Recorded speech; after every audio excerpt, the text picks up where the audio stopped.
এখনই চাচ্ছি দ্রুত নির্বাচনের ব্যবস্থা করা। জুলাই আন্দোলনে অন্যতম ভূমিকা পালন করেছে এনডিএম। আমাদের দলীয় চেয়ারম্যান জনাব ববি হাজ্জাজ সহ ৮০ জনেরও বেশি নেতাকর্মী আহত হন। আওয়ামী লীগ নিষিদ্ধের ব্যাপারে আমাদের চেয়ারম্যান প্রথম থেকেই সোচ্চার। আওয়ামী লীগ একটি ফ্যাসিস্ট শক্তি। কোনো ফ্যাসিস্ট শক্তি বাংলাদেশে আর রাজনীতি করতে পারবে না। যত অপকর্ম করেছে এইটা আওয়ামী লীগের কত নেতা বা কর্মী এককভাবে করেনি। প্রতিটা কাজ হয়েছে দলীয় নির্দেশনায়, দলীয় সিদ্ধান্তে। এবং এক্ষেত্রে আওয়ামী লীগ শুধু একা না, এর সাথে প্রত্যেক সরকারের যতগুলো এজেন্সি আছে সবগুলিকে সরকারিভাবে ব্যবহার করে আওয়ামী লীগ তার হেলমেট বাহিনী, পেটোয়া বাহিনী দিয়ে এই সমস্ত অপকর্মগুলো করেছে। জুলাই আন্দোলনের যত শহীদ হয়েছে সমস্ত কিছুর দায়ভার আওয়ামী লীগ। সুতরাং আওয়ামী লীগকে এই দেশে নিষিদ্ধ করতে হবে এবং তার যত অপকর্মের জন্য তার যে সমস্ত নেতাকর্মী দায়ী তাদের কঠোর শাস্তির ব্যবস্থা করতে হবে। এটা হচ্ছে আমাদের একমাত্র দাবি। আজকের এই সংবাদ সম্মেলনে আমরা আগামী ১৭ই মে ২০২৫ তারিখে আয়োজিত এনডিএমের ৮ম প্রতিষ্ঠাবার্ষিকী উপলক্ষে অনুষ্ঠান উপস্থাপনা উপকমিটির তরফ থেকে কিছু গুরুত্বপূর্ণ ঘোষণা দিতে এসেছি।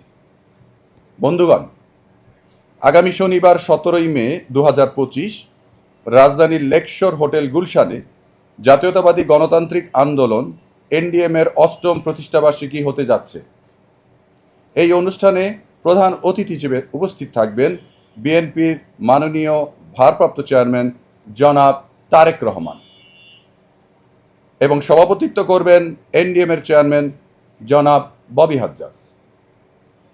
আমরা আশা করছি এই আয়োজনে দেশের শীর্ষ রাজনৈতিক নেতৃবৃন্দ, বিদেশি দূতাবাসের কূটনৈতিকবৃন্দ, সমাজের বিশিষ্ট বুদ্ধিজীবী, শিক্ষাবিদ, ব্যবসায়ী ও নাগরিক সমাজের প্রতিনিধিগণ উপস্থিত থাকবেন।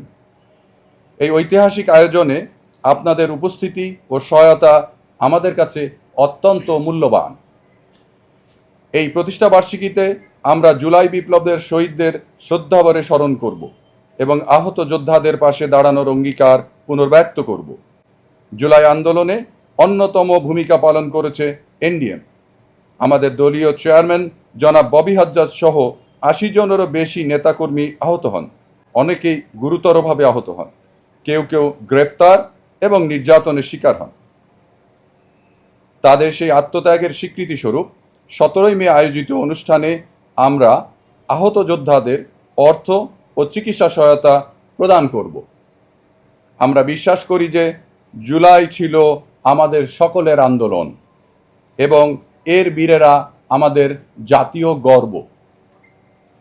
গণমাধ্যমের বন্ধুগণ, এনডিএমই ছিল প্রথম রাজনৈতিক দল যারা আন্তর্জাতিক অপরাধ ট্রাইব্যুনাল আইসিটিতে আওয়ামী লীগ নিষিদ্ধের আবেদন করে এবং শেখ হাসিনা ও তার পরিবারের দুর্নীতির বিরুদ্ধে মামলা দায়ের করে।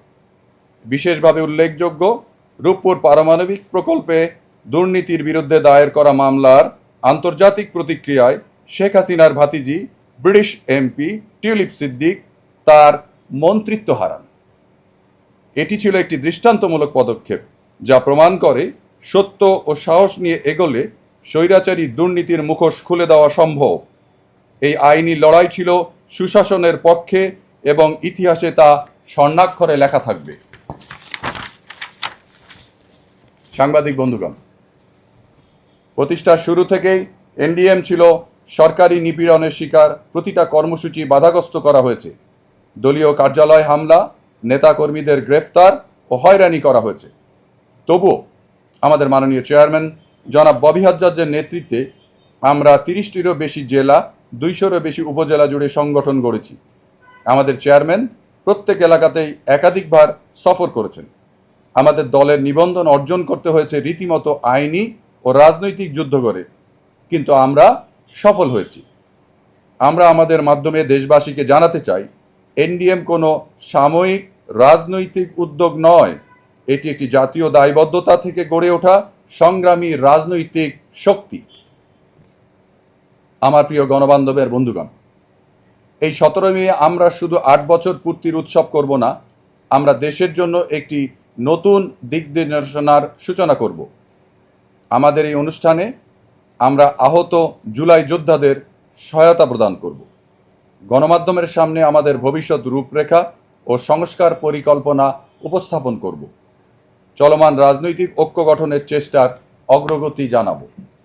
দেশ গঠনে প্রস্তুত নেতৃত্বের পরিচয় তুলে ধরব, যারা আগামী দিনে এনডিএমকে এগিয়ে নিয়ে যাবে। এই অনুষ্ঠান একটি আদর্শ, নৈতিকতা ও সাহসিকতার মিলন মেলা, যেখানে আমরা রাজনীতিকে ক্ষমতার লোভ থেকে সরিয়ে জনসেবার প্রকৃত মানে তুলে ধরতে চাই। আপনারা এই বার্তা দেশ জুড়ে পৌঁছে দিন। বাংলাদেশের রাজনীতি বদলাচ্ছে এবং সেই বদলের কেন্দ্রবিন্দুতে থাকবে এনডিএম।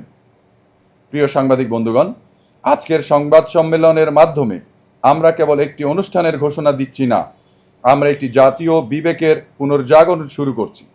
একটি শুদ্ধ, গণতান্ত্রিক ও সুশাসন ভিত্তিক বাংলাদেশ গড়ার যে স্বপ্ন এনডিএম বহন করে, তারই বার্তা আমরা পৌঁছে দিতে চাই আপনাদের মাধ্যমে দেশের প্রতিটি নাগরিকের কাছে। আমাদের প্রিয় গণমাধ্যমের বন্ধুগণ, এই যাত্রায় আপনারা আমাদের সহযাত্রী। আপনাদের কলম ও ক্যামেরাই পারে এই স্বপ্নকে বাস্তবে রূপ দিতে। সকলকে অনেক অনেক শুভেচ্ছা এবং ধন্যবাদ।